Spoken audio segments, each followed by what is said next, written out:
city in Eastern Europe, the dead of winter. Temperature 35 below zero Fahrenheit. Like an army of the living dead, ghostly apparitions grope ahead blindly, desperate to reach safety. But their only escape from the chill will be the warm embrace of death. Imagine a city of about 30,000 inhabitants, filled also with about 30,000 of dead bodies scattered all around. They saw thousands of men just dropping dead. Maybe start laughing or something strange like that, and then suddenly fall on their face. It's one of the worst disasters in military history. The victims' names unrecorded. Their deaths unmarked. The identity of the killer still a mystery. At first, the mass murder seems like the perfect crime. And no traces of any injuries, no traces of traumas, or the question is why he died. To lay the ghosts of the past to rest, a small team of scientists will first have to confront them face on in all their horror. But in a place that was ravaged by the Nazis and then the Soviet KGB, the scientists are about to find that in their hunt for this killer, they face none of the usual suspects.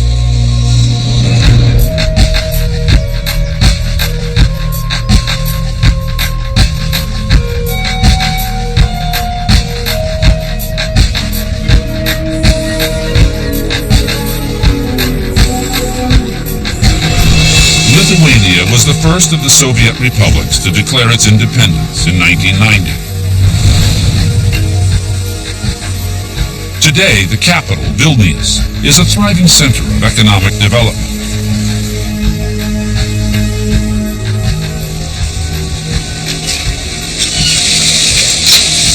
But dig beneath the surface, and icy fingers reach up out of a dark past.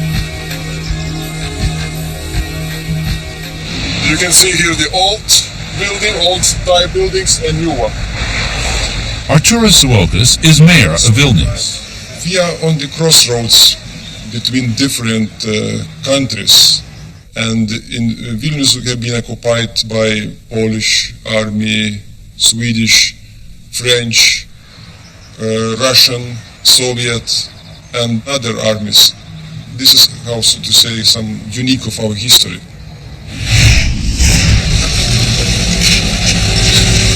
After the Soviet occupation of Lithuania ended, workers at a former Soviet military base unearthed a shocking discovery, one that the construction foreman will never forget.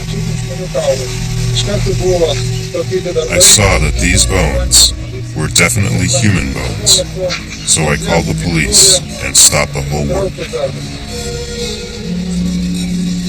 In a mass grave, hundreds, thousands of victims. But who are they? And who was the killer?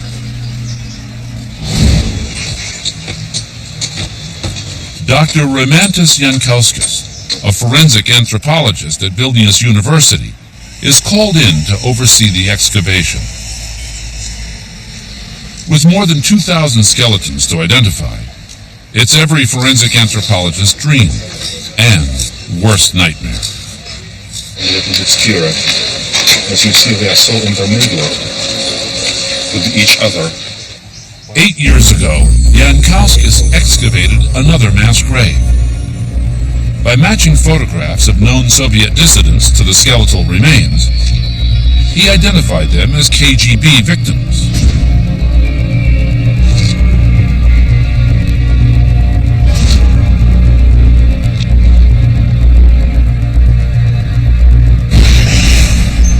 This pit is only half a mile from the KGB site. It makes the Soviets the prime suspect here too. But something doesn't add up. This time, there is no smoking gun. There is relatively few artifacts on the final weapons, very few coins, and very few military insignias. Before burial, bodies were partially stripped of their clothing, and decades of decay have conspired to conceal the last shreds of incriminating evidence. Then, a single button from a vanished uniform, a tantalizing clue to the identity of the victim. There is a small trace of decoration just getting around on the rim, but you cannot see much on the front part of the button. When the buttons are cleaned, archaeologists positively identify their source. It plunges them back in time to the mightiest army in European history. An awesome force under the total control of a single extraordinary man. More books have been written about Napoleon Bonaparte than the number of days that have passed since his death, and still he amazes. Napoleon is not even French. He's a one-time artillery lieutenant from the island of Corsica. But by 35, he has crowned himself Emperor of France, and he's Europe's reigning workaholic.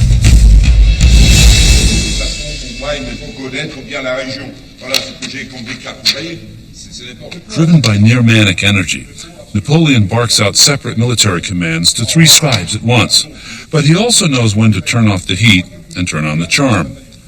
He once told a friend, "When I need anyone, I don't make too fine a point about it. I would kiss his ass." Did this 5'6" military genius have a Napoleon complex? If you mean did he think he was the most powerful man on earth, the answer is yes. But by 1812, with all Europe under his control, well, who was going to argue with him? 5 years before, Napoleon and the Tsar of Russia had signed an alliance against England, Napoleon's arch enemy. But the Tsar has broken it by continuing to trade with England. Now, for Napoleon, it's payback time. Conquest has made me what I am, and conquest alone can maintain me.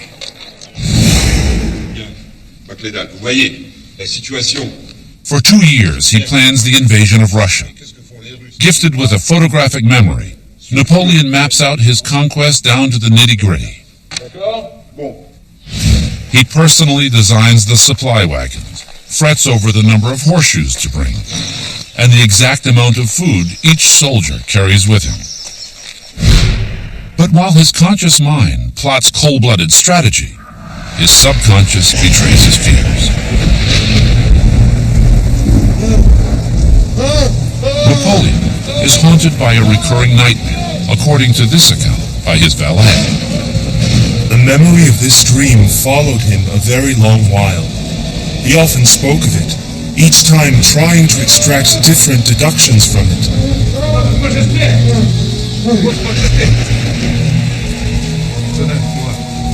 Napoleon admits he's rattled.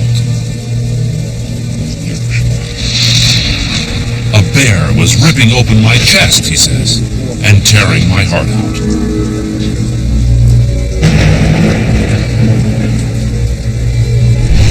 In the dream, he's being attacked by a bear, the symbol of Russian might. Reality check. Instead of a bear, the real Russian ruler, Tsar Alexander, seems more like a pussycat. The Tsar can't stand the sight of blood. Addicted to the pleasures of the Russian court, he's scorned as grandmother's spoiled pet. But the Tsar conceals a darker side. He's so cunning and two-faced, he has been called the Sphinx. It's even whispered that he had a hand in the murder of his own father. But to Napoleon, he looks like a pushover. Pitted against the greatest military genius of his time, the Tsar has fought only one battle in his life, and lost. The invasion of Russia looks like a slam dunk.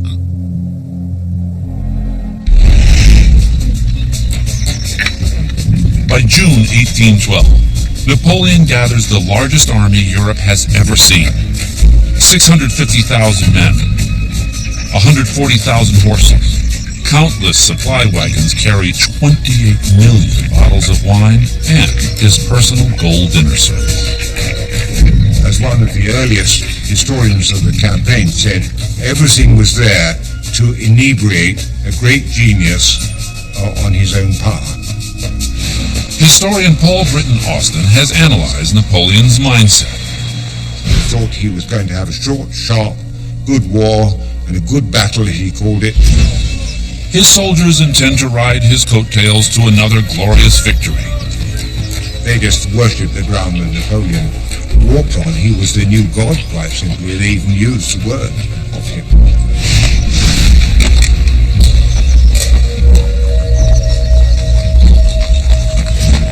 They set out towards the river Niemen at the Lithuanian border.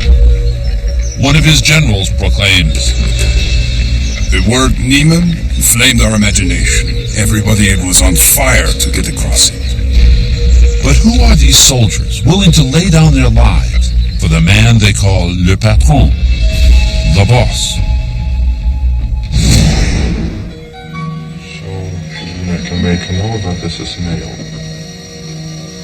From the 1,700 skeletons examined so far, Dr. Jankowskis has put together a startling portrait of Napoleon's invasion force.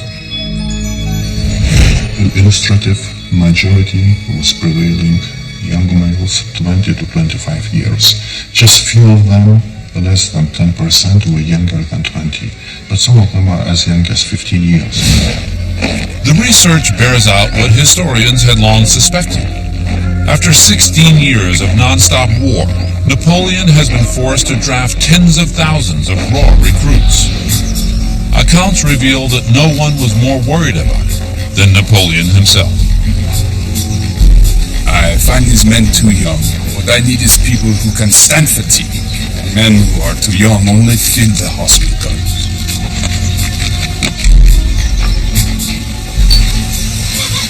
Napoleon holds the army's doctors responsible for the condition of his men.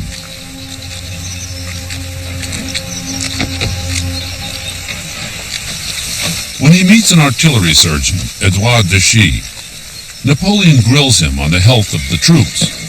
Êtes-vous le docteur à l'hôpital d'Insterbourg?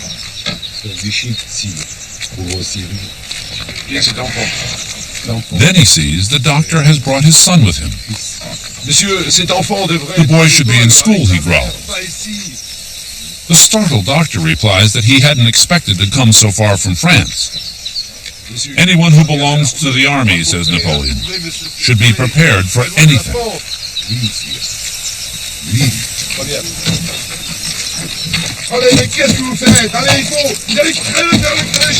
Napoleon thinks he's prepared for anything Russia can throw at him. He reassures his generals he will polish off the Tsar in less than 2 months, long before the dreaded chill of the Russian winter. His first obstacle, the Niemen River. For Napoleon, it's a no-brainer. He has brought with him a high-tech solution, pontoons specially designed by the finest engineers in Europe. June 23rd, 1812, the night before the invasion. Napoleon personally scouts the ideal place to bridge the Niemen River. But suddenly, he's dealt a wild card. In this case, a wild hare.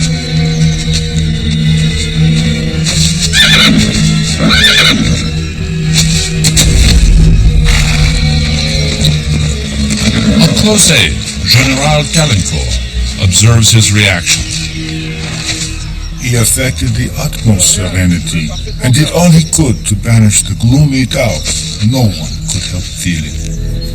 But his officers are more shaken up than Napoleon is.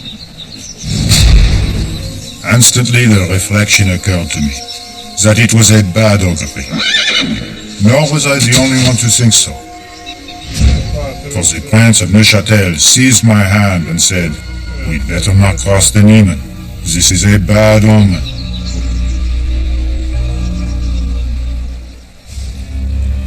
June 24th, 1812. Napoleon's crossing of the Niemen River happens like clockwork. In 3 days, 500,000 men with their horses and wagons ford the river. Not a single life is lost. It looks like the bad omens are just water under the bridge. The concentration of 10 armies on the Niemen on one and the same day was an astounding feat of logistics, even for a man who was all-powerful, and he must have been feeling very pleased with himself. Now an intelligence report indicates the Russian ruler is in Vilnius, capital of Lithuania, only a few days' ride away. Napoleon seizes the moment. The French outnumber the Russians 3-1. Napoleon figures sheer numbers will bully the Tsar to the peace table. But when the first reports trickle in from Vilnius, he's stunned. The Russians have fled the city. The Tsar has given him the slip.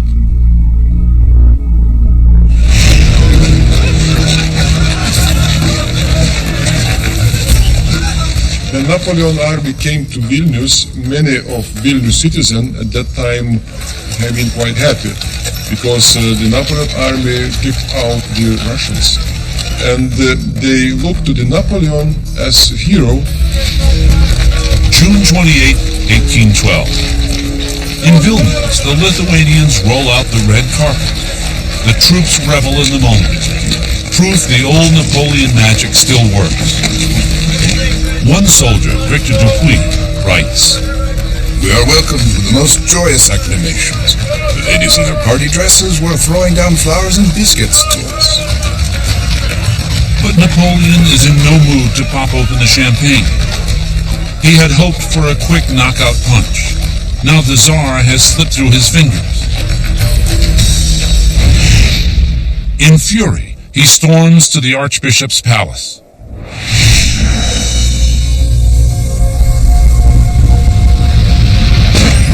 He enters the very room where the Tsar stayed only the day before.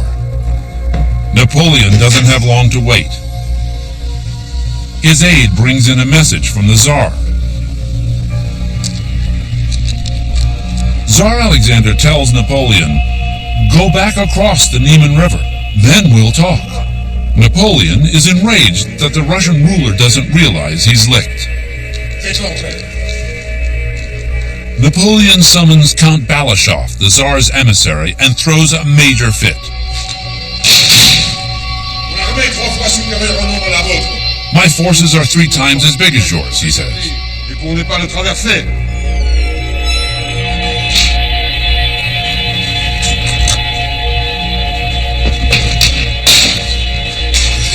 "Aren't you ashamed?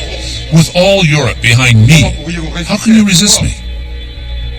Balashov politely replies, "We'll do our best, sire." So he's warned, but he just dismissed this as a lot of rhetoric. Napoleon orders his men after the Tsar with a vengeance. His troops are more cocky than ever. As one of his captains boasts, "We could have been asked to conquer the moon, and we would have responded with, 'Forward march.'" To Napoleon, Vilnius is little more than a consolation prize. But while he hunts down the Tsar, he has no intention of leaving his trophy at risk. Napoleon set up a provisional puppet government here in Vilnius, whom he gave instructions, one of which was to dig trenches to prevent the city being suddenly seized by some Russian foray in his absence.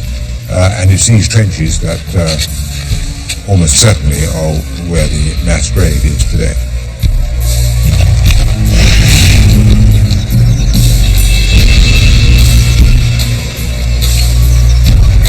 Napoleon's Grand Army sets off on the heels of the retreating Russian troops. Their mission, to catch the Tsar before he escapes deep into Russia. There are a couple of his vertebral backbones that have traces of fractures from pressure. Dr. Jankowskis found evidence of the French soldiers' grueling pace. This is a case of so-called marsh food. What happened from heavy physical load, bones were breaking because of tiredness. The forensic evidence confirms reports that the French soldiers set a blistering pace, up to 25 miles a day, carrying 60-pound packs. And scientists were puzzled to find something else that the remains of Napoleon's soldiers had in common. The most fascinating find for us was when you put lower jaw and upper jaw together.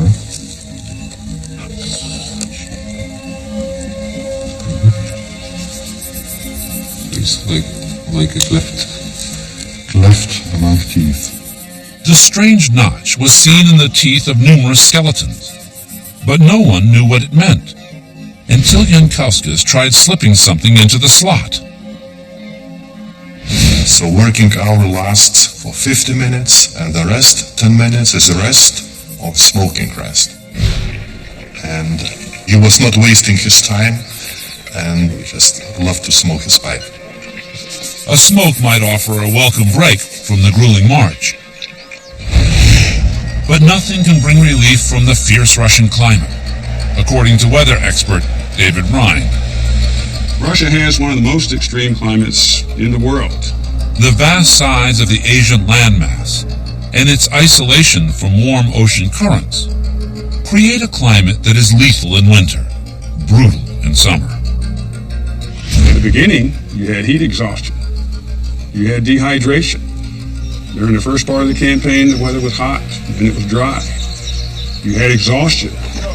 You had rainstorms that muddied the roads up and caused wagons to be left behind and to collapse and soldiers to be stuck. As the campaign continued, you began to have diseases. With their supply wagons bogged down far behind them, the French must live off the land. But the Russian Cossacks torch everything in their path. The scorched earth policy certainly was a very nasty blow. It wasn't the peasants who burnt down their own villages heroically or anything like that, but it was the Cossacks who were the Tsar's police, as it were, who drove them out, burnt down their villages and their crops. Even Napoleon's most loyal officers see trouble ahead. All his generals begged him not to go any further. You see, he couldn't. He had, as one says, he had the wolf by the throat. You can't let go of it because it'll bite you, and so he had to go on. Too stubborn to turn back, Napoleon spends 3 months chasing the Tsar's army across Russia towards Moscow. Intelligence reports indicate the Tsar is in the Russian capital to supervise its defense. He knew quite a bit about the Russian landscape before he went in there. The road to Moscow from Europe follows the high ground. This high ground was created by ancient glaciers, and this is a traditional invasion route. Hitler followed this route in World War II, and it's the same route that Napoleon followed when he invaded in 1812. This 800-mile trek isn't what his army bargained for, especially not the soldiers who had been conscripted against their will. Desertion became a very big problem. Half of Napoleon's army came from countries that he had conquered, and the minute things got tough, they got going. The troops that don't desert soon fall prey to diseases like typhus and dysentery. No physical evidence of those diseases has been found in their remains. But the bones reveal clues to another dreaded scourge that some of the troops carried with them. This is frontal bone. It's from head, forehead. This is from this area. This area. And here are scars of chronic inflammation that are typical and clear signs of syphilis.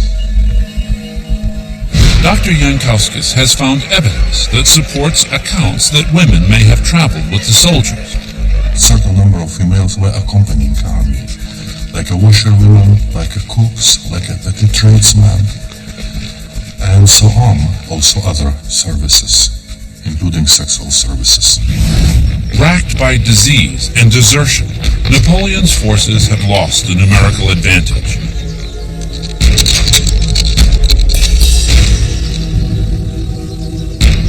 September 6, 1812. At last, Napoleon gets his wish. He catches up with the Russian army at Borodino, a village 70 miles outside of Moscow. But instead of a 3-to-1 advantage for the French army, the balance has shifted. The Russians now have a slight edge. Both sides have their backs to the wall. The troops in the French army, they all knew that they must not be defeated because they were 2,000 miles from France. The Russians were determined to stand and fight more for the honor of Russia than anything else to stop the French getting into Moscow.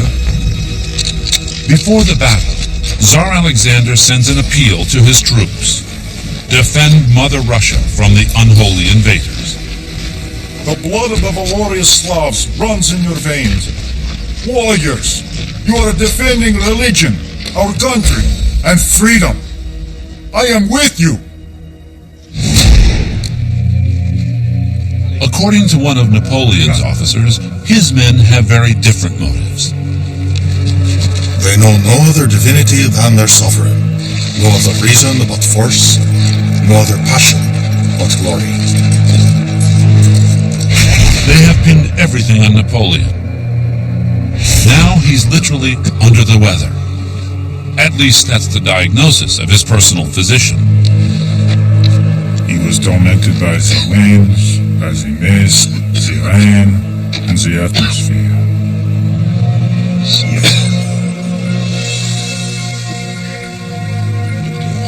According to one account, Napoleon complains that he's growing old. His legs are swelling, and he has trouble urinating. He blames it all on the humid weather. He was a very, very sick man, not lethally sick, but very ill. And any of our viewers would have wanted to fight a battle in that state of mind. At dawn, 250,000 men do battle. The fighting is intense.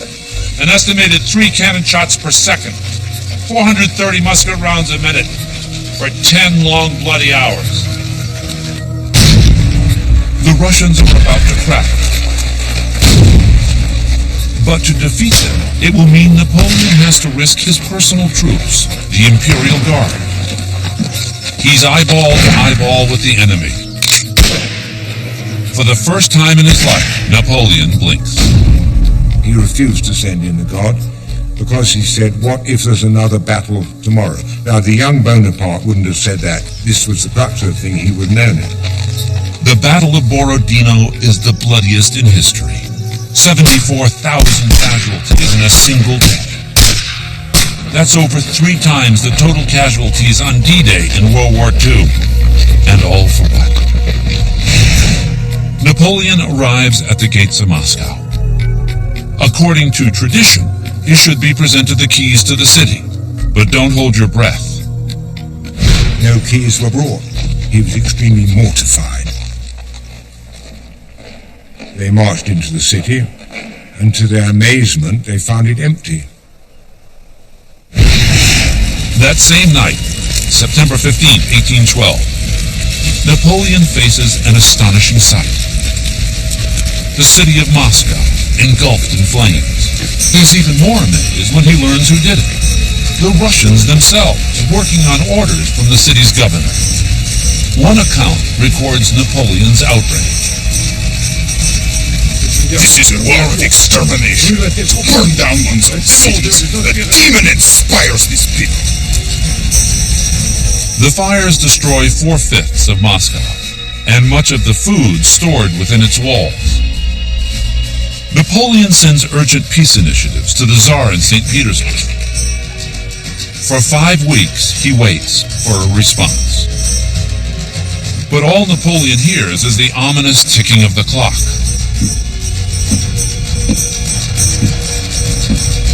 The Russian weather is an enemy he can neither charm nor bully, and each day his window of escape is narrow.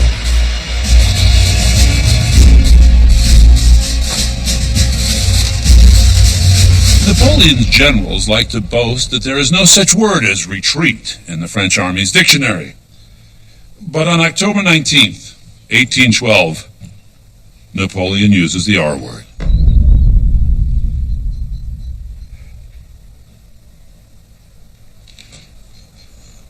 The retreat from Moscow begins. Take off your hat.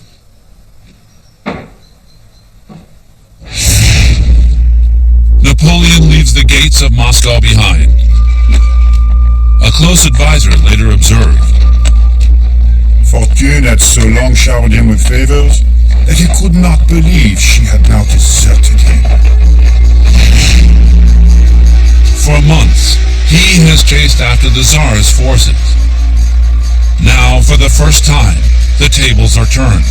Napoleon is the hunted one.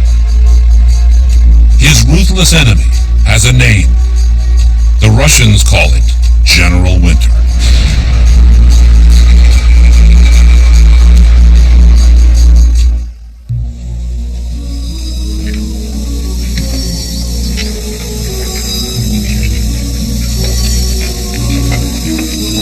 Napoleon's men set out from Moscow in a race against time. But they are slowed down by the weight of their own greed. In the Vilnius mass grave, Dr. Jankowskis found evidence of the heavy price Napoleon's soldiers paid during the march away from Moscow. There are a couple of vertebrae, backbones, that have traces of fractures from pressure. It was carrying something very heavy for long distances. They brought all this stuff and nothing like the food they would need to march 500 miles back to Vilnius. Soon, all they carry with them is hunger and exhaustion.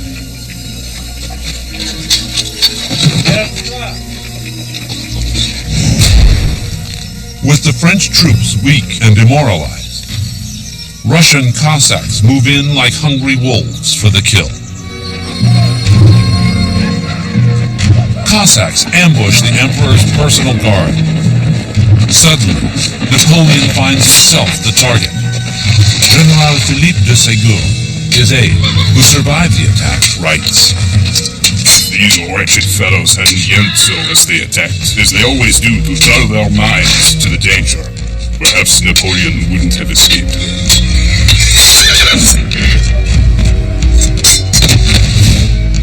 That night, Napoleon takes drastic steps to make sure he'll never be captured alive.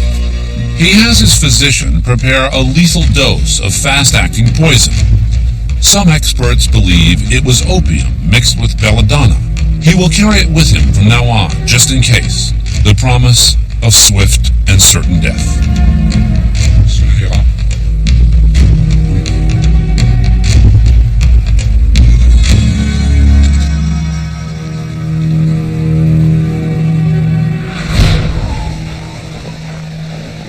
Like the poison he now carries with him, the Russian weather afflicts Napoleon like a curse. Just how extreme is the climate? We're talking the coldest temperatures outside of Antarctica. And if you think that's bad, it just gets worse. Because this year, winter comes early. In the winter, you have created here something called a Siberian high-pressure system. That high-pressure system forces air down and out in all directions. So temperatures around Moscow are much colder in wintertime than they are in the European continent. Even against this formidable enemy, Napoleon refuses to admit defeat. An aide reports. It seemed as if the Emperor were expecting some miracle to alter the climate and end the ruin that was descending on us from every side. Alas, the Emperor deluded himself, and our ruin followed on his misfortune. A ruin that rips the famed French esprit de corps to shreds. Total anarchy descends on the troops. The whole thing fell to pieces, and the egoism, the selfishness terrified and horrified the army. With all hope gone, some choose to end their misery. An eyewitness recalls. Hundreds of men, feeling they could no longer endure such hardships, killed themselves. Every day we heard isolated shots ring out in the woods. Patrols sent to investigate always came back to report. It's a Frenchman who's just blown his brains out.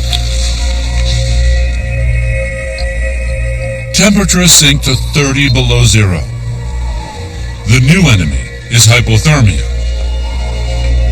In an effort to generate heat, the victim's body shivers uncontrollably.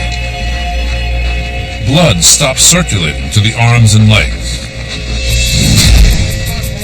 In the final stages of hypothermia, delirium seizes hold. The victim feels a flush of warmth, an overwhelming urge to lie down in the snow to sleep. They start staggering about as if they were drunk.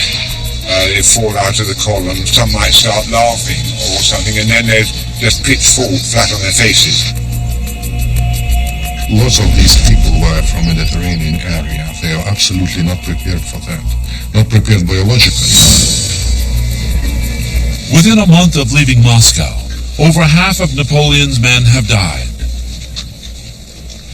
General Caulaincourt, Napoleon's right-hand man, confides, "Never did a battlefield present so much horror."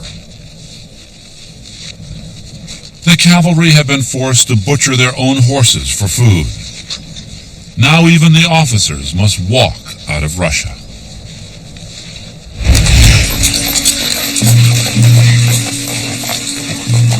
November 9, 1812. To show support for the troops, Napoleon dismounts and marches beside them. But according to one soldier, his gesture of sympathy backfires. I weep to see our emperor marching on foot, a stick in his hand. He who is so great, who has made us so proud. For weeks, the soldiers' only hope has been to reach Vilnius with its promise of food, shelter, and safety. At the gates of Vilnius today, historian Paul Britton Austin relives the moment. Stunned, freezing, starving, at the very end of their tether, or indeed far beyond it. And they were hoping, if they still had anything left to hope for, that Vilnius would be a safe haven where the retreat, this endless and terrible retreat, would finally end. But as they approach the city, the temperature plummets to its coldest yet. Temperatures were so cold that Napoleon's aide-de-camp reported birds falling from the sky.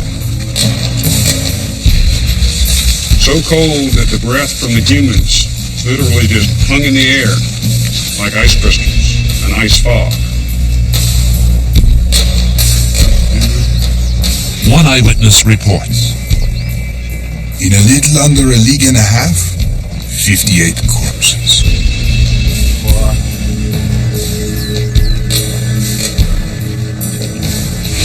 Finally, after marching for a month and a half, what's left of Napoleon's grand army catches sight of Vilnius, their last hope for a sanctuary.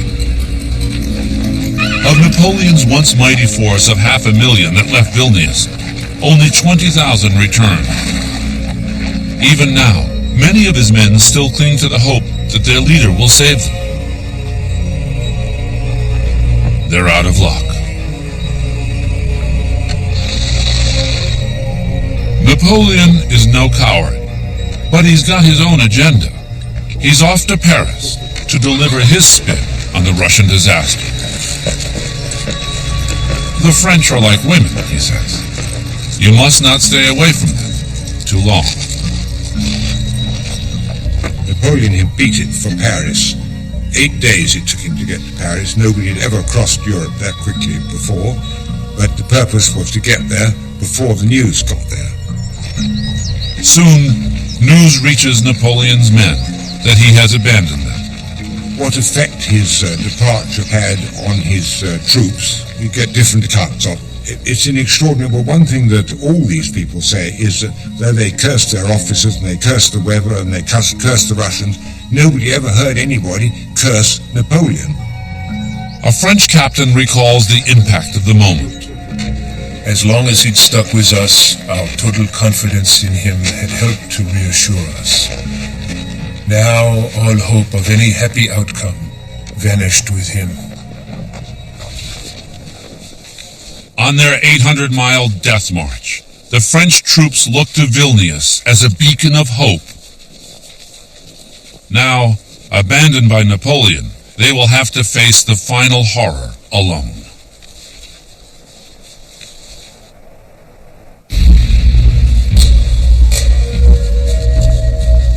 With the gates of Vilnius in sight, Napoleon's soldiers think they've reached safety.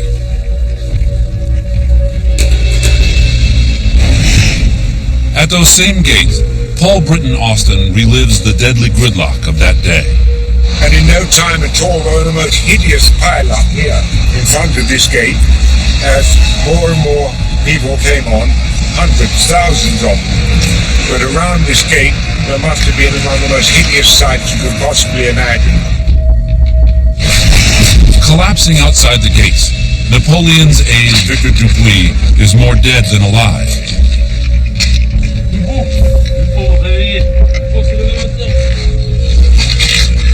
But when he opens his eyes, he finds himself living a dream.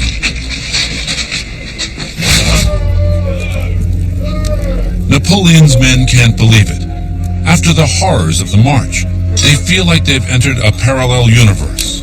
As one soldier reports, with a feeling of prodigious happiness, we saw glittering shop windows, well-dressed people, and above all, the restaurants. Ironically, men who survived Cossacks and the Russian winter die at the dinner table.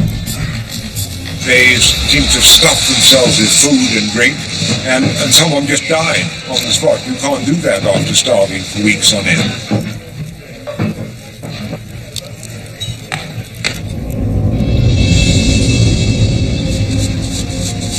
The team of archaeologists found gold coins at the gravesite, a clue to what happened next. Some person was quite rich in this grave, but unfortunately didn't save his life. Money.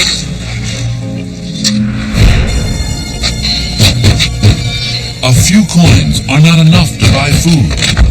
Soon bread sells for its weight in gold.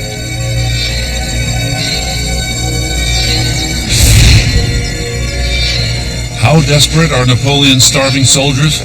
In a frenzy of hunger, some break into the home of a university professor who has a collection of medical specimens pickled in alcohol. The soldiers pig out on the human organs preserved in the jars. Scientists now suspect that thousands more did not die from hunger, that the soldiers brought disease with them on their death march. Dr. Jankowskis and his team have examined scraps of soldiers' clothing for microscopic evidence of what killed them. This fragment of textile I can recognize as the remains of socks. We are trying to take the best preserved pieces of uniforms, of clothing, and to analyze them under microscope, first of all, so for remains of lice. This could be indirect proof about presence of epidemics of typhus.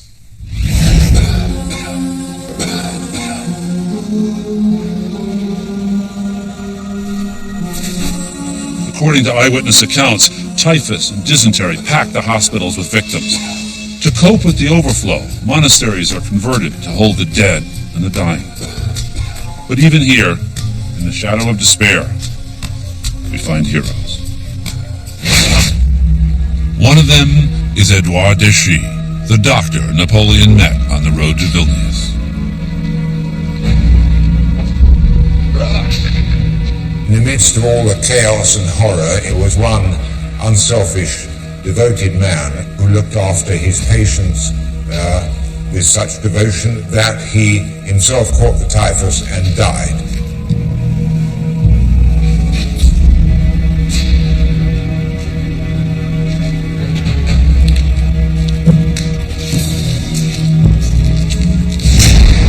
By now, men are dying faster than their comrades can bury them. The bodies pile up, clogging the streets of a city bloated with death.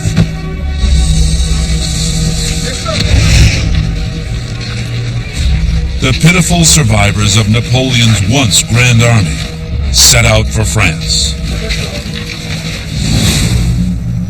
For the unlucky ones left behind in Vilnius, it's the final betrayal. Trapped in a city of the dead.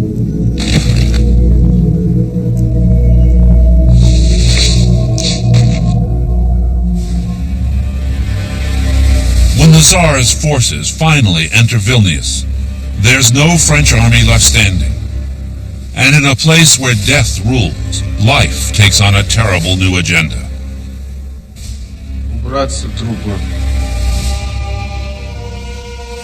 An English observer with the Russians is shocked to see how the bodies of the dead are used to shield the living. All the broken windows and walls were stuffed with feet, legs, arms, hands, trunk, and heads to fit the apertures and keep out the air from the yet living. When the Russians arrived in Vilnius, they needed these monasteries and hospitals for their own sick and wounded, of whom they had plenty, and they simply threw the French out of the windows.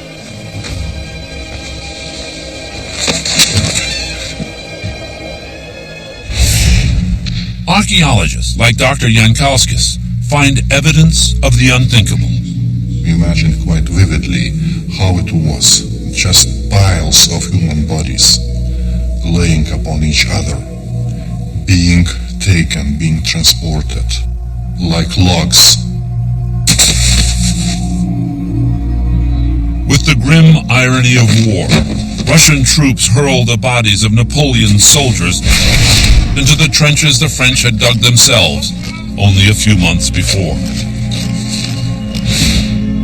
Even then, evidence suggests the soldiers' bodies were not left to rest in peace. Dr. Jankauskis found cuts in the victims' bones, a clue to what might have happened next. One of the possible explanations would be people were trying to remove valuable things, let's say shoes, boots, from their bodies. So if boot was frozen, they were maybe trying to remove the sharp instruments with a big knife or even sword.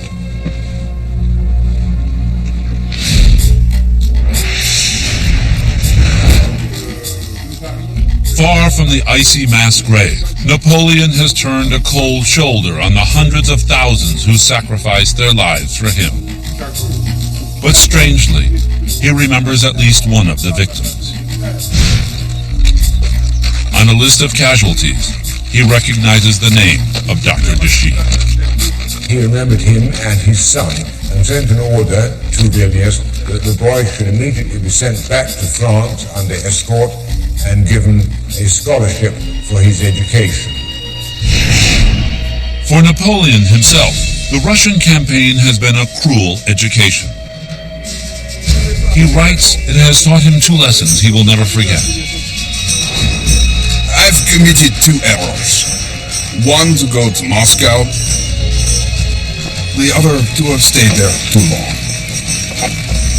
From the sublime to the ridiculous is but a step.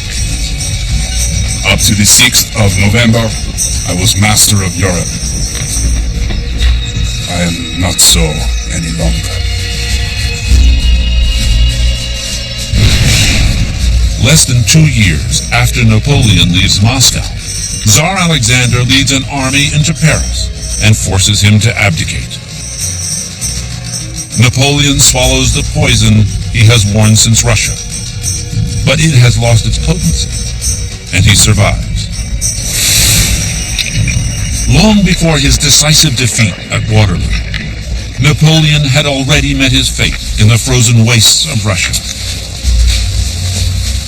In fact, he lost 10 times more men in the Russian campaign than at Waterloo. After the retreat from Moscow, his grand army is only a memory, and his power fades with it. Less than 9 years later, Napoleon will die on the remote island of St. Helena. In Vilnius, thousands are left to feed the worms in a muddy mass grave. But Napoleon will spend eternity in Paris, his final resting place among the grandest tombs in the world. As for his enemy, Tsar Alexander, he's as elusive in death as Napoleon found him in life. When the Tsar's grave is opened in 1926, it's empty. What happened to him remains a mystery to this day.